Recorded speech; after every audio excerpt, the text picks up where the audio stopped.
Sir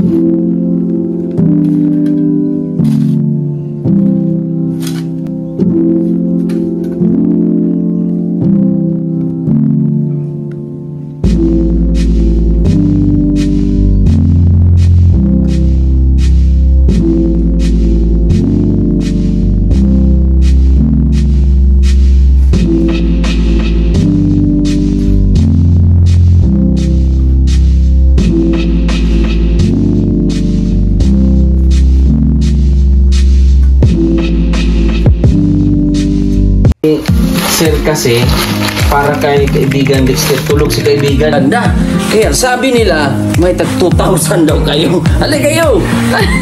Birthday to you.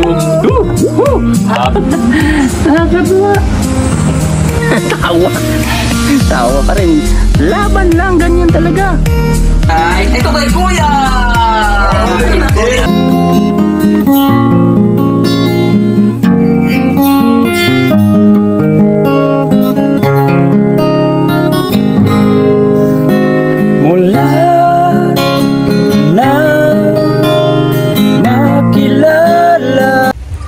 Good morning mga kababayan, at ngayong araw ay bibisitahin natin yung pabahay project natin kay Kuya Rodel at sa kanyang pamilya. So napakalaki na po ang improvement ng kanilang bahay at may bubong na. Pre, mukhang nahirapan kayo sa tambak natin, pre. Ayun o.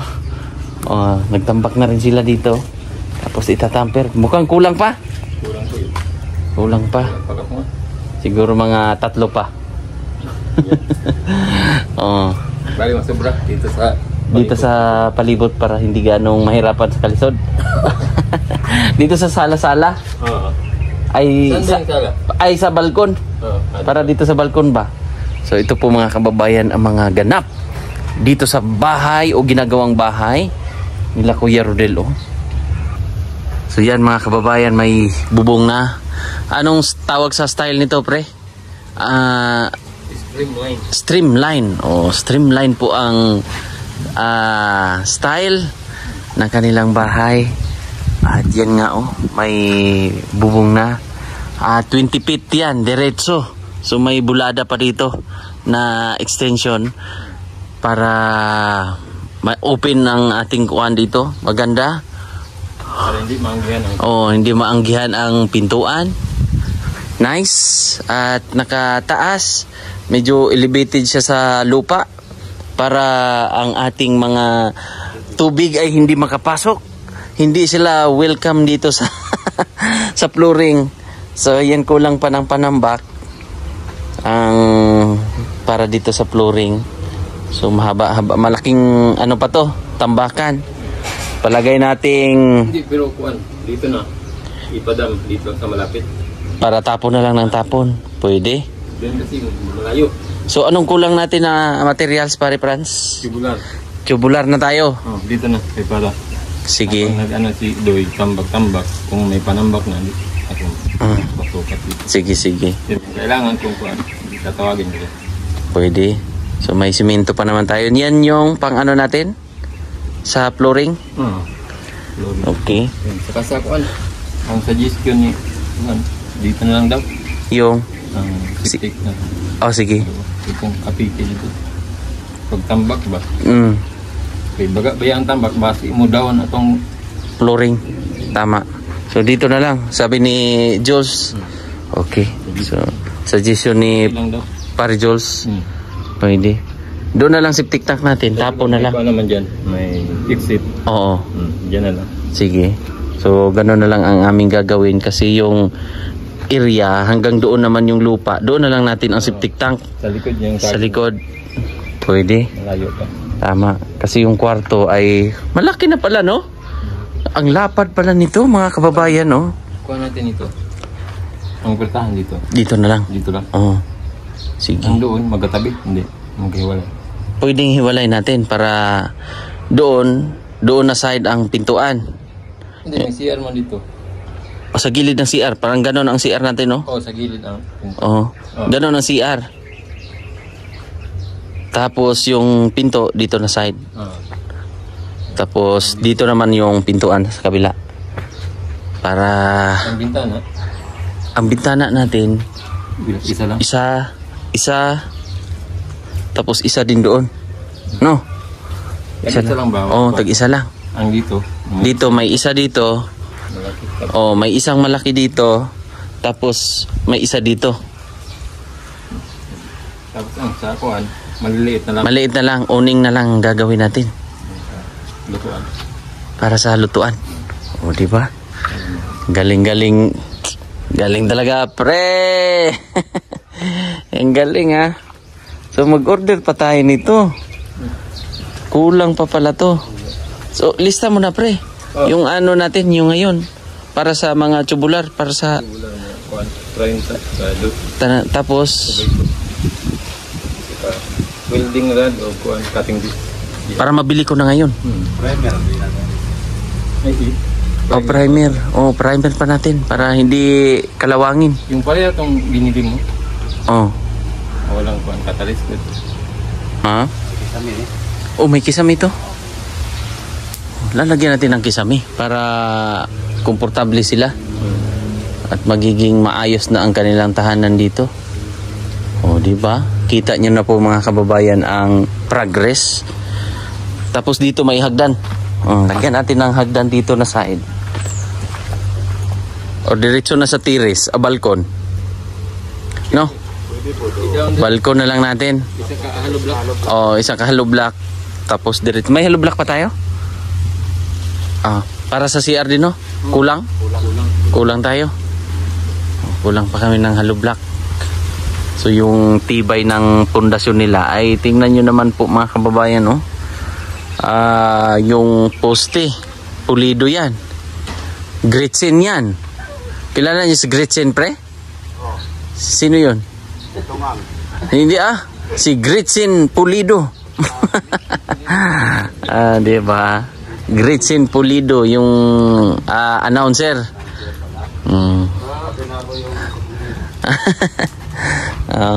Diba yung ano? Oh. Diba panalo to at saka itatamper to. Tatamper po mga kababayan para oh. So para pag dandaan daw mo bibigat. So unahin muna yung palibot nito, ang mga cladding.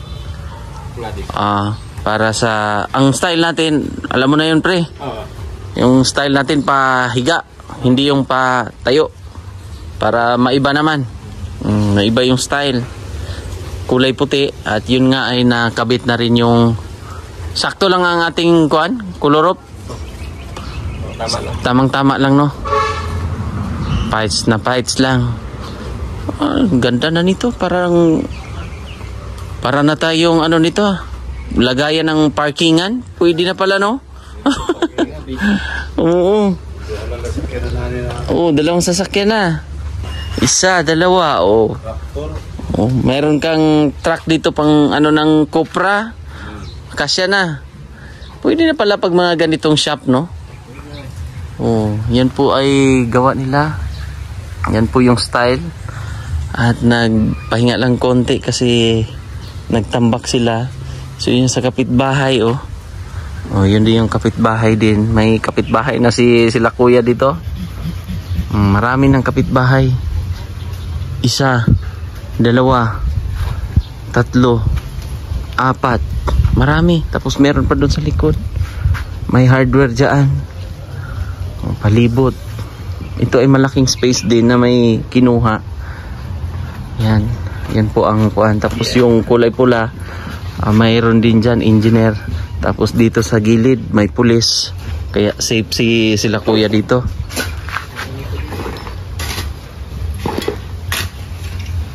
So mga ilang araw din natin na hindi na-update. Ilang araw to, pre? Na hindi ako nakapunta dito? 3 o 3 days po hindi natin nabalikan at na-update sa inyo. Pero kita nyo rin yung pagbabago ng bahay nila na meron na ngang bubong. At palibot nito, mapapansin nyo rin mga ilang ano nito. Meron na tong cladding palibot para maapak-apakan. Mag-down ang tinambak nating lupa. So ang order nito, yung resibo pre na sa'yo pre. Okay. So 1.8 ang bawat dam para sa kuan.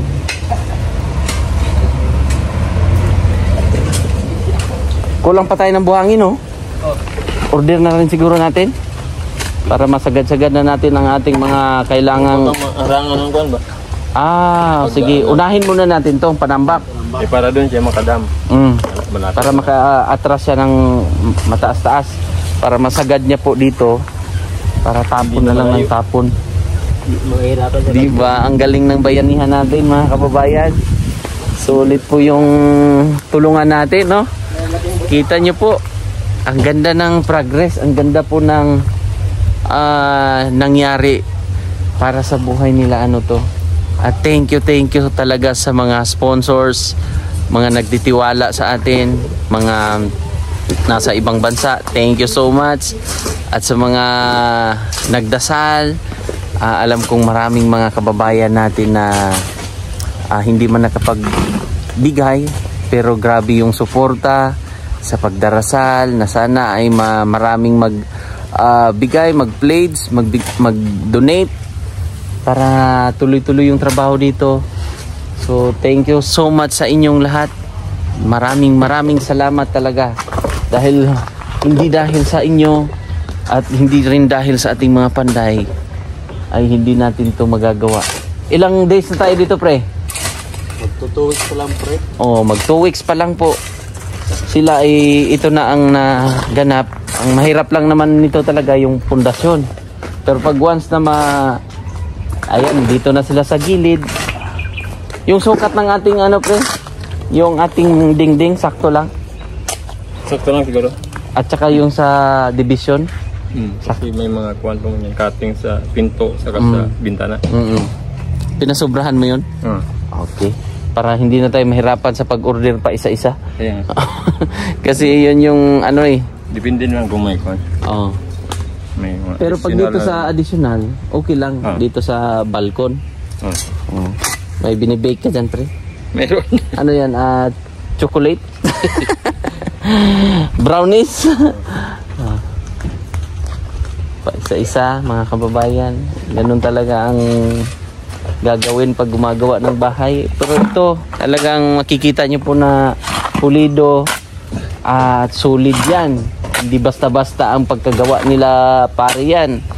At sa mga sponsors, talagang pinapakita natin na yung tinulong nyo po, yung pinadala nyo na pera, ay talagang naibigay natin dito, nailapat dito, solido, at alam nila pare yan kung tinipid ba o hindi.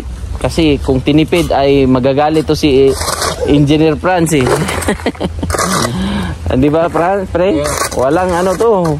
Kung ano po ang inyong pinadala, talagang gusto namin na ipakita din sa inyo na andyan. At ipapakita din natin, ila-live din natin ito katulad nung nakaraan kung magkano po ang nagastos dito sa pabahay. Kasi para makita nyo, alam nyo na walang hukus-pukus. At alam nyo kung magkano talaga ang nagastos. Diba? Ang galing-galing. So nung nakaraan, yung bahay nila Mais Girl ay umabot tayo ng 759 kasama na po yung 759,000 kasama na po yung libor nun. So nasa mga 600 mahigit din yung materialis, pero kita nyo na rin naman po talagang ginawa ng paraan nilang dalawa at nila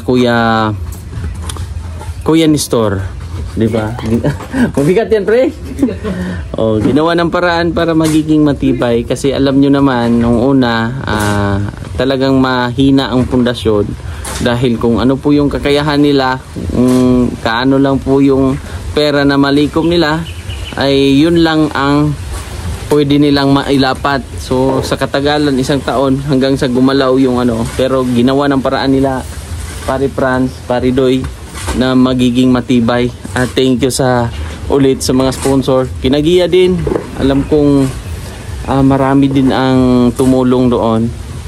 Pero ngayon naman ito yung pangatlo na medyo sunod-sunod po. At ito po ay maganda rin. Makikita nyo rin pag matapos ito ay solid din. So may 2 kwarto, may CR, sariling CR, para hindi sila yung palabas-labas. Andyan na sa loob yung CR nila. So alam naman natin yung sitwasyon ni Kuya Rodel na halos konti na lang yung mata na makakita. So lalo na paggabi. So ngayon mga kababayan ay magpapasalamat ako sa ating mga sponsors, sa mga walang sawang sumusuporta, at sa mga hindi ko nabanggit or paki-PM ako.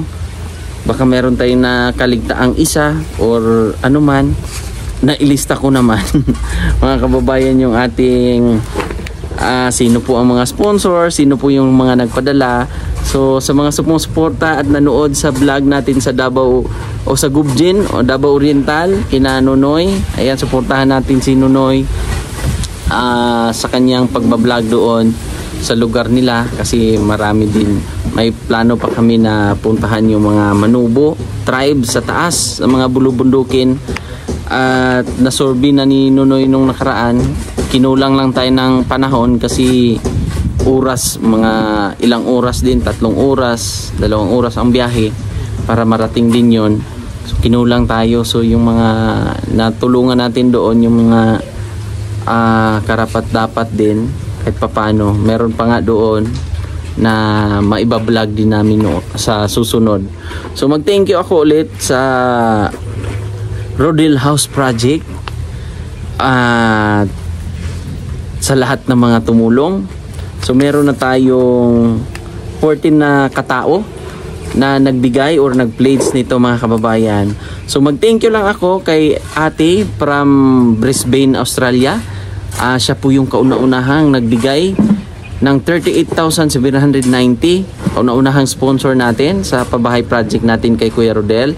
Pangalawa si Ate Inday, 20,000. Pangatlo si Mamita L, 3,000. Ate Henrisa at Tribor Overton, 5,000.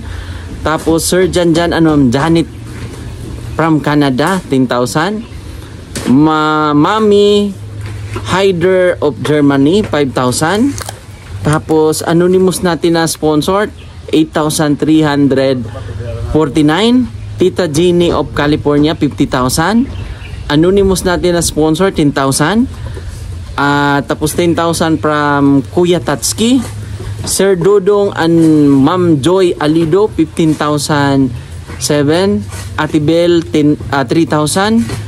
Ate Eileen, 20,000 ng Taiwan. Maraming salamat po. Tita Rose Cuevas, 5,450.59.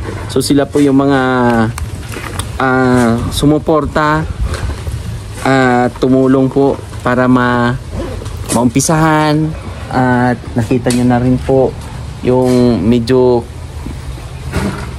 buo na, may bubong na, at tinatambakan na rin dito. So mamaya pagkatapos ko dito mga kababayan, bibili rin ako ng mga materyales para sa palibot na, at meron na rin tayong cladding para sa gilid.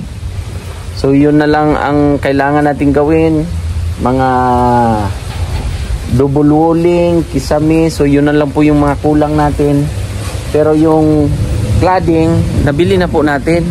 So pinaka-importanting bilhin natin ngayon yung tubular na ano pre, 2x2, mga 30 piraso. So bibilhin ko yon, tapos order tayo ng lupa ulit para matambakan nga habang gumagawa sila sa palibot, magtamper or mabababa masyado yung lupa para tambak ulit kung kailangan tatambakan. At dito naman lalagyan kahit paano mayroong balkon. So yun po yung ating plano. So meron tong bintana, 1, 2, 3, 4, tapos may maliit sa CR at saka sa kusina para yung usok ay hindi makalabas siya. Hindi siya stay in. Makalabas. Stay out siya. Para makalabas nga po yung hangin pag nagluluto ng tuyo. Yun ang pinakamasarap eh. Tuyo eh. Tsaka mga ano pang mga gulay, di ba? Gisa-gisa. So yun lang mga kababayan, kita nyo na ang progress. So aalis na rin ako kasi hindi kailangan talagang tuloy-tuloy pa to. Anong mga gawa nyo pre kung anong kuan? Dito, tapos dyan kung kuan. Tapos yung cladding doon, nakutin namin dito. Okay. Sige. Wala na yung mahabang hero doon. Pwede na mahakot. Kasi nung nakaraan, mabigat kasi nakapatong yung ilang piraso din na ano. Ilang piraso ba yan pre? 8. 8. Mabigat din yan kasi 20 feet ang haba. Diretso? Na-diretso nyo talaga? Hindi. Na-short. Oh. Tapos dinugtungan namin. Okay, may sobra pa naman. Very good. So, yun po yung mga mindset ng ating mga kaibigan eh. Kaya hindi na kailangang anuhin, pagsabihan. Kahit nandun ako sa Davao Oriental, Gubjen, ay tuloy-tuloy po yung kanilang trabaho dito. Kaya thank you so much sa inyo, pre. Thank you so much, pre. At syempre, mag-thank you ako kay Sir Efren sa kanyang kabutihan rin po para sa mga tools. Dahil kung hindi sa kanyang tools ay hindi rin mapapadali ang trabaho. Dahil malaking tulong po yung pagkakating. Yun, di ba? So thank you so much sa mga gusto pa pong tumulong. Welcome po kay mga kababayan na mag-pledge kung magkano po. So kita nyo naman po yung progress. Tuloy-tuloy lang natin yung bayanihan para sa ating mga kababayan na nangangailangan po. So thank you so much. God bless po. Bye-bye.